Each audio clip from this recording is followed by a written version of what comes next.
Hello, আসসালামু আলাইকুম। আজকে নিয়ে আসছি এই চিকেন বারবিকিউ। তো দেখতে দেখেন কতটা সফট হয়েছে এবং টেবিলে আনতে আনতে এটা কিন্তু শেষ হয়ে গেছে। তারপর এই মজাদার বারবিকিউ আমি বাসায় চুলায় কিভাবে বানাবো দেখতে থাকুন। তো এখানে মাটির চুলা লাগবে না। তারপরে এখানে আমি নিয়েছি, দেখেন 2টা মোটা সাইজের রান নিয়েছি, রানের অংশটা নিয়েছি। তারপরে এখানে আমি কেটে নেব 2 পাশে, খুব ভালোভাবে এটাকে কাট লাগাবো। কাট লাগিয়ে একদম দেখেন এটাকে কাট লাগিয়ে একদম আমি থেতো করে নিয়েছি। তো এখানে আমি আরেকটু থেতো করে নিচ্ছি যাতে একদম মশলাটা ভিতরে ঢুকে যায়। তো প্রথমে নিয়েছি টক দই, তারপর নিয়ে নিলাম লেবুর রস।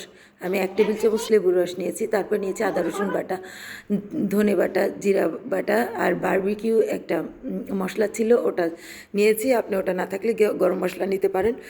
তারপরে দিয়েছি হলুদ গুঁড়া, লবণ, হলুদ গুঁড়া, জিরা গুঁড়া, তারপরে যা যা, তারপরে দিয়েছি সয়া সস, তারপরে টমেটো সস। আপনি হাতের কাছে যেই সসটা থাকে ওটাই দিতে পারবেন।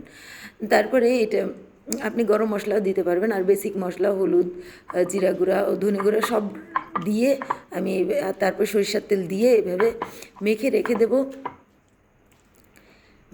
দেবো 2 ঘন্টা মতো। 2 ঘন্টা মতো মেখে রেখে দিলে কিন্তু জিনিসটা একদম ভিতরে মশলাটা ঢুকে যাবে। আপনি এটা খেতে অনেক ভালো লাগবে এবং চিকেনটাও অনেক নরম হয়ে যাবে ম্যারিনেশনের জন্য। তারপরে এখানে আমি কড়াইয়ে তেল নিয়েছি। তেল নিয়ে পরে আমি এটাকে 10 মিনিট ঢেকে রান্না করেছি এইভাবে। তো দেখেন এটা প্রায় হয়ে আসছে। এটা 10 মিনিটে যথেষ্ট হয়ে যায়। আরেকবার ঢেকে এইভাবে রান্না করেছি। তো দেখেন আমারটা মোটামুটি এটা হয়ে গিয়েছে। এখন আমি বারবিকিউ ফ্লেভার দেওয়ার জন্য আমি চুলায় এটা এটা চুলায় একটা স্ট্যান্ড বসিয়ে দিব। বসিয়ে দিয়ে এই যে দেখেন আমি চুলায় একটা স্ট্যান্ড বসিয়ে দিয়েছি। তো আপনার কাছে যদি স্ট্যান্ড না থাকে তাহলে 2 পাশে 2টা ইট লাগাবেন। তারপরে একটা কয়েকটা গ্রিলের যে রড থাকে ওগুলো লাগিয়ে বানাতে পারেন। তারপরে এই যে মাখানো যে মশলাগুলি ছিল ওগুলো আমি ভালো করে মশলাগুলি ভালো করে ভুনে নেব। তারপরে এই যে আমার হয়ে গিয়েছে দেখেন, আমি ওখানে 5 মিনিট রেখেছি। তারপরে মশলাগুলি ভালোভাবে লাল লাল করে ভুনে নিয়েছি। ভুনে নেওয়ার পর দেখেন কতটা জুসি লাগছে এবং কতটা লোভনীয় হয়েছে। তো এইভাবে আপনি খুব ইজিভাবে আপনি বাসায় বানিয়ে নিতে পারেন।